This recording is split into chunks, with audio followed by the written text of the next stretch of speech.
Hello everyone, मैं रमन कुमार रजक स्वागत करता हूँ आप सभी का अपने यूट्यूब चैनल पर। दोस्तों, आज की चर्चा का विषय है पोस्टल मैनुअल वॉल्यूम 6 के बारे में। आज हम लोग चर्चा करेंगे। और पोस्टल मैनुअल वॉल्यूम 6 का भी पार्ट 3 है, जो कि पीएएसए और पोस्टमैन रेलगार्ड के सिलेबस का है। इसको आज हम लोग करेंगे। ये जो वॉल्यूम है वो एमटीएस के सिलेबस में नहीं है। आज की क्लास एमटीएस वालों के लिए नहीं है, सिर्फ और सिर्फ पीएएसए और पोस्टमैन रेलगार्ड का एग्जाम देने वालों के लिए है। तो आज की जो चर्चा का विषय रहेगा वो रहेगा क्लॉज नंबर 92, जिसका नाम है receipt for article issued for delivery. और एक और क्लॉज को आज हम लोग करेंगे, क्लॉज नंबर 93, जिसका नाम है जिसका नाम है बुक ऑफ रिसिप्ट और इंटीमेशन एंड नोटिस डिलीवर्ड। तो दो क्लॉजेस को आज हम लोग करेंगे वन बाई वन। दोनों क्लॉजेस को हम लोग देखते हैं। शुरुआत करेंगे सबसे पहले क्लॉज नंबर 92 की। 92 में आप लोगों को एक बात का ध्यान रखना है, और वो ये ध्यान रखना है कि इससे संबंधित आप लोगों को दो चीजें विशेष रूप से ध्यान रखनी है। दो चीजें जो विशेष रूप से आप लोगों को ध्यान रखनी है वो ये ध्यान रखनी है कि जो RP33 है, या जो RP8 है, ये फॉर्म किस काम आते हैं। RP33 और RP8 ये किस काम आते हैं। RP38 में, RP33 में सबसे पहले 33 की बात करेंगे तो इसमें पंजीकृत आर्टिकल्स का सार, रजिस्टर आर्टिकल्स का जो एब्स्ट्रैक्ट है, एब्स्ट्रैक्ट का मतलब सार, सार का मतलब आप यूं समझेगा संक्षिप्त, तो उसका ब्यौरा रखते हैं। और RP8 में पार्सल एब्स्ट्रैक्ट यानी कि पार्सल सार को दर्ज किया जाता है। तो RP33 में रजिस्टर्ड एब्स्ट्रैक्ट को हम लोग मेंटेन करते हैं, और पार्सल एब्स्ट्रैक्ट को हम लोग RP8 में मेंटेन करते हैं। इस बात का आप लोग ध्यान रखेंगे। तो RP8 और RP33 ये दो फॉर्म है। इन दोनों फॉर्म में जो सार है आर्टिकल्स का वो हम लोग मेंटेन करेंगे। और इसके अलावा एक और रजिस्टर है बीपी आर्टिकल्स रिसीव करने का या डिलीवरी स्लिप का। तो सिंपल सा आप लोगों को क्या ध्यान रखना है कि RP33 और RP8 के अलावा एक होता है आपका बीपी आर्टिकल्स का रजिस्टर। यूपी आर्टिकल्स का एक रजिस्टर्ड है। और इस एक और होता है, एक होती है डिलीवरी स्लिप। डिलीवरी स्लिप यानी कि वितरण पर्ची, जो कि पोस्टमैन को मिलती है। तो जब भी कोई पोस्टमैन के पास में कोई आर्टिकल्स आते हैं, रजिस्टर्ड आर्टिकल्स आएंगे तो RP33 में मेंटेन कर लेंगे, वो लोग वहां पर ब्यौरा लिख लेंगे। RP8 में पार्सल से संबंधित बीपी आर्टिकल्स का एक अलग से रजिस्टर, डिलीवरी स्लिप आपके पास में होती है।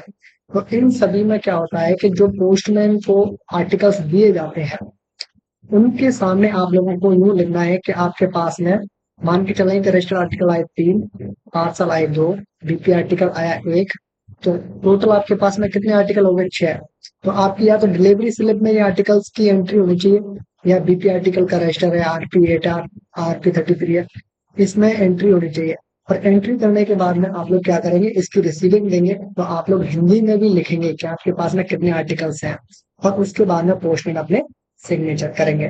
तो सिंपल सा क्या ध्यान रखना है कि पोस्टमैन को जब भी कोई आर्टिकल्स वो लेके जाते हैं वीक में अपने में डिलीवर करने के लिए, तो उनको जो भी आर्टिकल्स हैं, चाहे वो रजिस्टर्ड आर्टिकल्स हो, पार्सल्स हो, वीकली आर्टिकल्स हैं, तो उन सब की एंट्री करनी है। और उन सबको क्या करना है, उनकी सबकी रिसीविंग देनी है। किसको रिसीविंग दे के जाएंगे? वो जो भी व्यक्ति डिलीवरी ब्रांच में काम कर रहा है, जो भी डिलीवरी ब्रांच में जो भी काम कर रहा है, जो भी डाक से संबंधित जो आपकी ब्रांच है उसमें जो भी व्यक्ति काम कर रहा है, उसको आप लोग रिसीविंग दे के जाओगे। ध्यान रखना है सबसे पहले आप लोगों को। फिर उसके बाद में आप लोगों को क्या और ध्यान रखना है कि जैसे ही पोस्टमैन के पास में कोई आर्टिकल आया, तो अगर मान के चलते हैं कोई बीपी आर्टिकल आया, और बीपी आर्टिकल पर 200 रुपए लेने हैं, तो इस बात का आप लोग ध्यान रखेंगे कि जब भी बीपी आर्टिकल्स के लिए आप लोग 200 रुपए लेके आएंगे, तो आप लोगों को जो डिलीवरी असिस्टेंट है या जो ट्रेजरर है जिसको आप लोग पैसे देंगे, उसके आप लोगों को सिग्नेचर लेने हैं जब आप लोग पैसा वापस करोगे। और जब इस बीपी आर्टिकल को लेके जाओगे, तब बीपी आर्टिकल के रजिस्टर में आपको सिग्नेचर करने हैं, यानी कि पोस्टमैन को सिग्नेचर करने हैं कि इस आर्टिकल को लेकर के मैं जा रहा हूँ, और इसके होने की या वितरण होने के बाद में पैसे वापस करने की, या अनडिलीवर्ड होने के केस में रिटर्न करने की जिम्मेदारी पोस्टमैन यानी कि मेरी है, इसलिए वो रिसीविंग लेके जाते हैं। तो बीपी आर्टिकल्स को लेके जाएंगे। अब मनी ऑर्डर को लेके जाए तब क्या करना है। मान के चलते हैं कि कोई पोस्टमैन मनी ऑर्डर लेके गया, और मनी ऑर्डर लेके जाता है वो 10,000 रुपए के, तो 10,000 रुपए कैश भी लेके जाएगा। तो कैश लेके जाएगा तो ट्रेजरर से लेके जाएगा। तो ट्रेजरर जब भी कैश देंगे तो ट्रेजरर अपनी कैश बुक में, ट्रेजरर कैश बुक होती है उसमें सिग्नेचर लेंगे पोस्टमैन के। उसके अलावा जितने ईएमओ उसको दिए जाएंगे पोस्टमैन को, तो डिलीवरी असिस्टेंट जो भी है वो देगा कि उसने 10 ईएमओ दिए हैं या 20 ईएमओ दिए हैं, वो कितने कितने अमाउंट के दिए हैं, तो वो अपनी रिसिप्ट लेगा। अब मान के चले कि 10,000 के ईएमओ लेके गया, 10 एक एक हजार के ईएमओ लेके जाता है पोस्टमैन, 10,000 रुपए के टोटल, यानी कि 10 ईएमओ है, एक की कीमत 1,000 रुपए है, तो टोटल 10,000 रुपए है। तो 10 ईएमओ में से 8 डिलीवर्ड हुए, तो 8 का मतलब हो गया 8,000 रुपए वो पे करके आ गए। बचे जो 2,000 रुपए हैं, इनको जब ट्रेजरर को वापस करेंगे तब पोस्टमैन अपनी स्लिप में सिग्नेचर करवाएंगे, और ट्रेजरर अपनी कैश बुक में रिसीव लेंगे कि 2,000 रुपए मेरे पास इस पोस्टमैन ने लौट आए हैं। और दो जो ईएमओ बच गए हैं वो डिलीवरी असिस्टेंट को देने हैं, तो डिलीवरी असिस्टेंट के जो सिग्नेचर है वो पोस्टमैन अपनी उसमें लेंगे डिलीवरी स्लिप में, कि मैंने 2 ईएमओ डिलीवरी असिस्टेंट को वापस दिए। तो जब डिलीवरी असिस्टेंट 10 ईएमओ को पोस्टमैन को देगा तो उसकी जिम्मेदारी है कि वो 10 ईएमओ देने की जो रिसिप्ट है वो पोस्टमैन से लेंगे। तो कहने का क्या मतलब है, कहने का मतलब ये है कि जब भी पोस्टमैन आर्टिकल लेके जाएंगे तो डिलीवरी ब्रांच है तो वो रिसीविंग लेगी, आर्टिकल को वापस लेके आएंगे तो पोस्टमैन की जिम्मेदारी है कि वो रिसीविंग लेके इतने आर्टिकल मैंने डिलीवरी ब्रांच को वापस कर दिए हैं। अगर कोई केस का लेन देन होता है इस केस में, तो ट्रेजरर या जो डिलीवरी असिस्टेंट है या पोस्ट मास्टर है, जो भी इसके लिए अथॉरिटी है, वो रिसीविंग लेंगे या उनसे हम लोग रिसीविंग देंगे। एक केस और समझे आप लोग, कि मान के चले कि कोई आर्टिकल आया और इस आर्टिकल पर 2 रुपए की पोस्टेज बकाया है। 2 रुपए की पोस्टेज क्या है, बकाया है, पोस्टेज बकाया है। तो इस पर आप लोगों को 2 गुना चार्ज लेना होता है, यानी कि 4 रुपए लेंगे। तो इसकी जो सूचना है कि 4 रुपए आपको लेने हैं, ये डिलीवरी असिस्टेंट किसको देगा, पोस्टमैन को देगा, और पोस्टमैन को सिग्नेचर करवाएगा कि आप लोगों को 4 रुपए लेके आने, अगर नहीं लेके आते हो तो आप लोग जेब से दोगे। ऐसे करना है डिलीवरी असिस्टेंट को। अब जब 4 रुपए पोस्टमैन कस्टमर से लेके आएंगे तब जहां जमा कराए, चाहे वो डिलीवरी असिस्टेंट को दें, ट्रेजरर को दें, पोस्ट मास्टर को दें, जिसको भी देते हैं उससे सिग्नेचर करवाएंगे कि मैं 4 रुपए कस्टमर से लेके आया और आपको मैं दे रहा हूं, तो आप लोग मुझे रिसीविंग दो। क्योंकि अगर रिसीविंग नहीं देंगे तो हो सकता है कि आप मना भी कर दो कि मैंने पैसे नहीं दिए, तो पोस्टमैन को रिसीविंग भी लेनी होती है। तो सिंपल सा कहने का मतलब यूं है कि अगर आप लोग आर्टिकल्स लेके जा रहे हैं या कैश लेके जा रहे हैं, अगर आर्टिकल लेके जा रहे हैं तो आप लोग रिसीविंग लेके जाओगे, सिग्नेचर करके जाओगे। कैश लेके जा रहे हो तो आप लोग सिग्नेचर करके जाओगे। और पोस्टमैन जब वापस करेगा, आर्टिकल वापस करेगा, तो पोस्टमैन को रिसीविंग लेनी है। कैश वापस करेगा तो पोस्टमैन को रिसीविंग लेनी है कि मैंने इतना पैसा वापस कर दिया है या आर्टिकल्स वापस कर दिए हैं। तो इस तरीके से आप लोगों को ध्यान रखना है रिसिप्ट का। रिसिप्ट आप लोग फॉर्म RP33 और RP8 यहाँ से प्रश्न बन सकता है, इसलिए आप लोग इन दोनों फॉर्म नंबर को भी ध्यान से पढ़ेंगे, इस बात का आप लोग ध्यान रखेंगे। और साथ के साथ में आप लोगों को एक विशेष रूप से बात ये ध्यान रखनी है कि कोई भी पोस्टमैन हो, अगर कोई आर्टिकल 500 रुपए से ज्यादा का है, 500 रुपए प्लस का है, यानी कि 501 रुपए का भी आर्टिकल है और वो इंश्योर्ड आर्टिकल है, इंश्योर्ड आर्टिकल 501 रुपए का है, यानी कि 500 से ऊपर का है, तो उसको लेकर के बीट में नहीं जाना है। किसी भी पोस्टमैन को 500 रुपए से ज्यादा का आर्टिकल बीट में लेकर के नहीं जाना है, इस बात का ध्यान रखेंगे। मतलब 500 रुपए प्लस जैसे ही कोई आर्टिकल होगा इंश्योर्ड आर्टिकल, तो पोस्टमैन को उसे बीट में लेके नहीं जाना है। तो उसके लिए क्या होता है, उसके लिए इंटीमेशन देने होते हैं। इंटीमेशन क्या होते हैं, इसके बारे में हम लोग नेक्स्ट क्लास में पढ़ेंगे। तो 500 रुपए का आर्टिकल नहीं लेके जाना है। और क्या नहीं करना है पोस्टमैन को, एक बात का और ध्यान रखें कि पोस्टमैन को insured article, BP article, COD article, money order, IPPB के लिए कोई ट्रांजेक्शन करना है या बैंकिंग संबंधी कार्य करने हैं, इन सब का जो टोटल है वो 40,000 रुपए से ज्यादा का अगर हो रहा है तो पोस्टमैन को मना कर देना है। सिर्फ और सिर्फ 40,000 तक की लिमिट, इन सब का टोटल, इन सब का टोटल, चाहे वो इंश्योर्ड आर्टिकल है, एक इंश्योर्ड आर्टिकल 400 रुपए का है, और मान के चलते हैं कितने आर्टिकल आए, ऐसे 100 आर्टिकल आए तो कितने के हो गए, 40,000 के हो गए। तो आप उनको लेके जाओगे, मतलब सिंगल आर्टिकल 500 से ज्यादा का नहीं होना चाहिए। 400 के 100 है तो 100 लेके जाओगे आप लोग, 40,000 की आपकी लिमिट है। इस लिमिट को 80,000 तक कौन बढ़ा सकता है, तो डिविजनल हेड बढ़ा सकते हैं। तो डिविजनल हेड कौन है, सुपरिटेंडेंट होते हैं या एसएसपीओ होते हैं, या तो एसपीओ होंगे या एसएसपीओ होंगे। तो ये इस लिमिट को 40,000 से बढ़ा करके 80,000 कर सकते हैं। ध्यान रखेंगे टोटल को 80,000 करना है, एक का नहीं करना है। ऐसे कभी नहीं करना है कि इंश्योर्ड आर्टिकल आप लोग 40,000 के लेके गए, 40,000 में से 10,000 की आप बीपी आर्टिकल्स लेके जा रहे हैं, तो ये टोटल जो हो जाएगा वो 40,000 प्लस हो जाएगा, 40,000 प्लस 10,000 हो जाएगा। नॉर्मल केसेस में ये 50,000 हो जाएगा, जो कि सही नहीं है। अगर हाँ आपकी लिमिट 80,000 कर दी है तो आप लोग 80,000 से ज्यादा का नहीं लेके जाएंगे, इसका भी ध्यान रखें। मान के चले कैश कैश ऑन डिलीवरी यानी कि श्योरिटी के जो आर्टिकल्स हैं वो 70,000 रुपए के आपके पास में है, 10,000 रुपए के आपको ईएमओ दे दिए, 80,000 हो गया। अब कोई कहे कि 500 रुपए का बीपी आर्टिकल लेके जाओ, तो आप मना कर दो, 500 रुपए का मैं बीपी आर्टिकल लेके नहीं जाऊंगा क्योंकि लिमिट 80,000 की क्रॉस हो जाएगी। तो लिमिट का ध्यान रखना है आपको, नॉर्मल केसेस में 40,000, और इस लिमिट को बढ़ाने वाला कौन, सुप्रीडेंट यानी कि एसएसपीओ या एसपीओ मंडल के हेड, वो लिमिट को 40,000 से 80,000 तक बढ़ा सकते हैं। इस बात का ध्यान रखेंगे। तो फिर से ध्यान रखें कि insured article, single insured article 500 रुपए से ज्यादा का नहीं है, नहीं लेके जाना है बीच में। अगर है तो आपको इंटीमेशन लेके जाना है, उस आर्टिकल को लेके नहीं जाना है। बीपी आर्टिकल्स हैं, सीओडी आर्टिकल्स हैं, ईएमओज हैं, आईपीवी है, या बैंकिंग संबंधी कोई भी काम है, इसके लिए आप लोग जनरल कंडीशन में 40,000 रुपए तक के अमाउंट के आर्टिकल्स को लेके जा सकते हैं डिलीवरी के लिए। और स्टूडेंट अगर इस लिमिट को बढ़ा देते हैं तो 80,000 तक के आर्टिकल्स लेके जा सकते हैं, इससे ज्यादा के नहीं लेके जाने हैं। तो ये जो लिमिट है वो किसकी है, वो पोस्टमैन की है। अब बात करते हैं पोस्टमैन के अलावा गांवों में जो एबीपीएन या डाक सेवक है उनकी लिमिट्स क्या है। तो सिंगल आर्टिकल अगर इंश्योर आर्टिकल है तो उसके लिए लिमिट 500 रुपए तक ही है, 500 से ज्यादा का नहीं लेके जाना है, चाहे वो एबीपीएम हो चाहे वो डाक सेवक हो। 500 से ज्यादा का इंश्योर आर्टिकल बीट में लेके नहीं जाना है।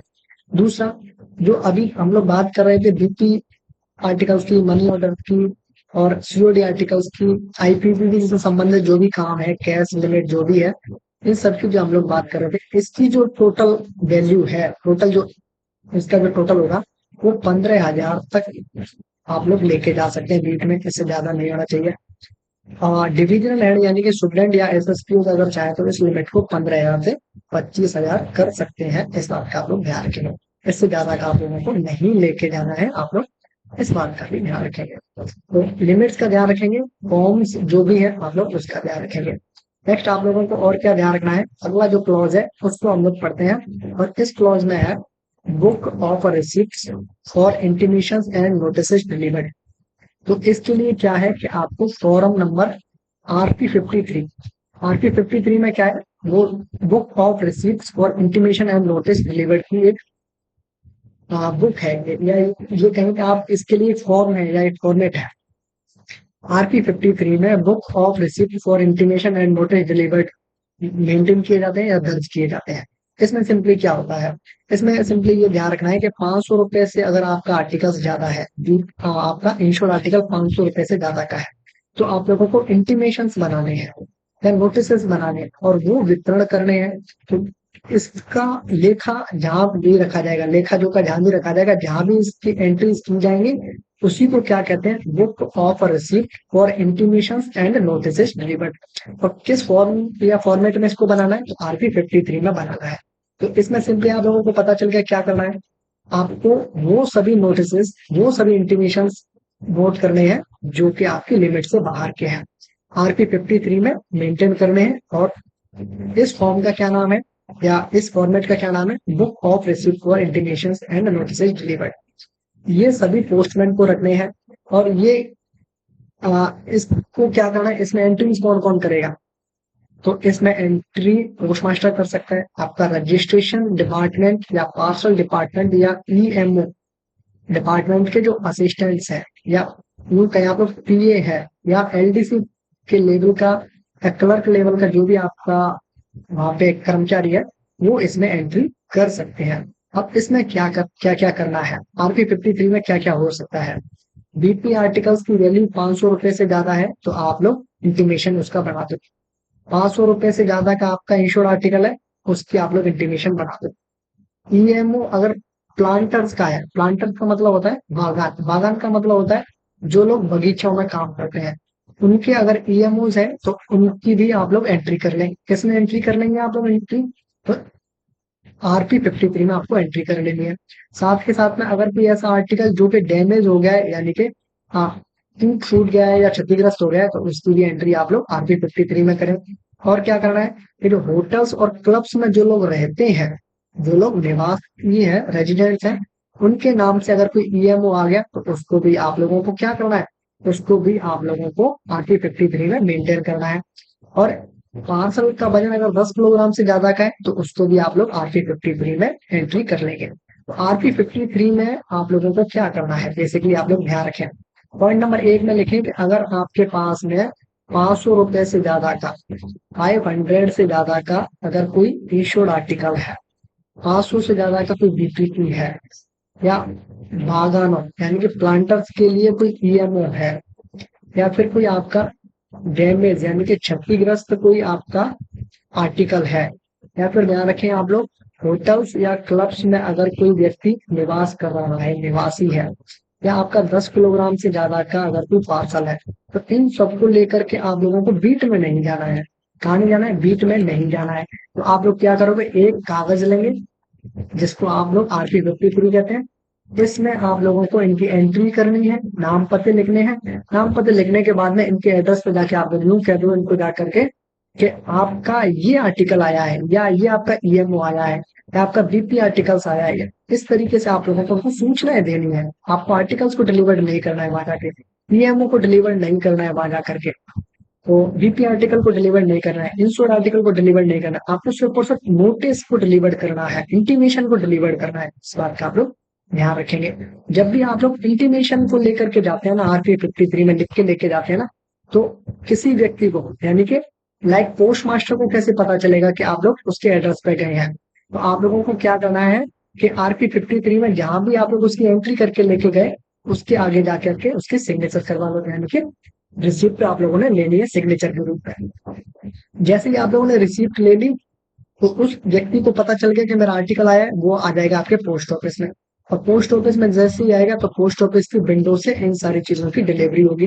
तो पोस्ट ऑफिस की विंडो से जैसी ही डिलीवरी होगी तो पोस्टमैन को क्या करना है, उस कस्टमर के साथ में मिल करके अब क्या करना है, पोस्टमैन को उस कस्टमर के साथ में मिलकर के अब फिर से सिग्नेचर लेने हैं।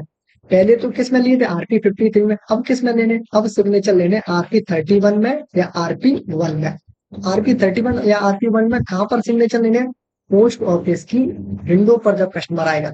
तो इससे ये पता चल जाएगा कि हम लोग पोस्टमैन क्या किया, पोस्टमैन ने कस्टमर को नोटिस दिया, पोस्टमैन के कहने से या सूचना के बाद में कस्टमर आ गया पोस्ट ऑफिस में। अब वो इसकी विंडो डिलीवरी लेना चाहता है उस आर्टिकल की। तो क्या जिसका जो आर्टिकल है वही व्यक्ति आया, इसकी पहचान कैसे करेंगे? RP53 से। तो यहाँ पर भी हम लोग सिग्नेचर लेंगे RP1 में या RP31 में। जैसे ही सिग्नेचर लेंगे, सिग्नेचर RP53 से मैच कर करके आप लोग उस आर्टिकल को उस व्यक्ति को दे सकते हैं। तो इस बात का कंफर्म हो जाएगा कि सामने जो हमने आर्टिकल डिलीवर किया है वो प्राप्तकर्ता को ही दिया है। प्राप्तकर्ता ने आकर के पोस्ट ऑफिस में आकर के हमारे सामने यानी कि पोस्ट ऑफिस के काउंटर पे आकर के पोस्ट ऑफिस की विंडो पर आके सिग्नेचर किए, वो सारी चीजें मैच हो जाएंगी और उसके बाद में आप लोग आर्टिकल को डिलीवर कर सकते हैं। तो इन सारी चीजों का आप लोगों को ध्यान रखना है। नेक्स्ट क्लास में हम लोग करेंगे इंस्ट्रक्शंस फॉर डिलीवरी। तो आज की क्लास में हम लोगों ने सिर्फ और सिर्फ दो क्लॉजेस को किया। तो दो क्लॉजेस में आप लोगों को ध्यान क्या रखना है कि एक तो आपको RP53 का नाम ध्यान रखना है। RP53 में RP53 फॉर्म में आप लोग RP53 फॉर्म को क्या कहते हैं? Book of receipt for intimation and notice delivered, इसको कहते हैं। उसमें क्या एंट्रीज होती हैं? तो ये सारी एंट्रीज हैं जिसके बारे में आप लोगों ने पढ़ा भी। तो और इसके बाद में आप लोगों को क्या ध्यान रखना है, इसके बाद में आप लोगों को RP8 के बारे में आप लोगों ने कहाँ पढ़ा था? शुरुआत में पढ़ा था RP8 और RP33। RP33 में क्या था आपका? रजिस्टर्ड एब्स्ट्रैक्ट था। और RP8 में क्या था आपका? RP8 में आपका पार्सल का एब्स्ट्रैक्ट था। तो इसको ध्यान रखेंगे। तो तीन फॉर्म आपको ध्यान रखने हैं उसके बाद में आपको पोस्टमैन की, एबीपीएम की और डाक सेवक की इन तीनों की इशूड आर्टिकल को ले जाने की लिमिट, डीपी आर्टिकल को ले जाने की लिमिट या टोटल जो लिमिट्स है 40,000 की और 15,000 की, उसको आप लोगों को ध्यान रखना है। तो फिलहाल के लिए इस वीडियो को करता हूँ मैं एंड। ये है इस वीडियो का। धन्यवाद।